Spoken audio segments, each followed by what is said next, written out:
আমার নবী রাহমাতুল লিল আলামিন কেমন নবী ছিলেন, আমার নবী সম্পর্কে একটু কথা বলবো। কারণ আমার আল্লাহ রাব্বুল আলামিন ঘোষণা দিলেন, ওয়া রাফা'না লাকা যিকরাক। সুবহানাল্লাহ বলবেন না? ওয়া রাফা'না লাকা যিকরাক, মান যাকারানি যাকারাল্লাহ, মান যাকারানি যাকারাল্লাহ।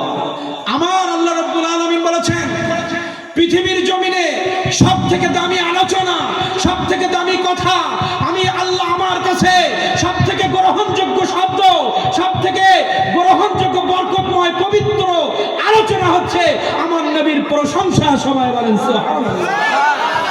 আমার নবীর জিকির ইবাদত, আমার নবীর শান ইবাদত, আমার নবীর মাথার চুলের আগা থেকে পার নখের আগা পর্যন্ত টোটাল বডি মুজিজা দিয়ে ভরে দিয়েছেন, মোহাব্বত দিয়ে, ভালোবাসা দিয়ে, বরকত দিয়ে ভরে দিয়েছেন কে? সেই নবীর আগমনে আমরা খুশি না বেজার? আমার নবী রাহমাতুল লিল আলামিন দুনিয়া আগমন করেছেন মদিনার জমিনে, মক্কার জমিনে, আরব কান্ট্রিতে। যে অগ্নি জ্বলত শত শত বছর ধরে, যে আগুন কেউ নিভাইতে পারে নাই, মা আমেনা ঘোষণা দিল, আমার নবী রাহমাতুল লিল আলামিন যেদিনকে জন্ম গ্রহণ করেছেন, তাশরীফ এনেছেন, ওই আগুন নিভে যেতে দেরি করে নাই। শুধু তাই নয়, আবু তালেব তিনি আমার নবীজিকে বলছে, ভাতিজা তুমি মুহাম্মদুর রাসূলুল্লাহ সাল্লাল্লাহু আলাইহি ওয়াসাল্লাম, তোমার সম্পর্কে আমি অনেক খোঁজ খবর রাখি। কিছু মহব্বতের কথা বলবো, কেন জানেন? আজকে আমাদের সমাজ সুন্নত থেকে দূরে থাকার কারণে, সুন্নতের ইত্তেবা থেকে দূরে সরার কারণে, সমাজ থেকে সুন্নতের আমল উঠে যাওয়ার কারণে, আমার নবীজি চরিত্র উঠে যাওয়ার কারণে, রাহমাতুল লিল আলামিনের আদর্শ সমাজ থেকে উঠে যাওয়ার কারণে ব্যক্তি, পরিবার, সমাজ, রাষ্ট্র সব ধ্বংসের দিকে চলে গেছে। কারণ আমার নবীজি চরিত্র আদর্শ সম্পর্কে আমাদের ধারণা নাই, আমাদের ধারণা নাই।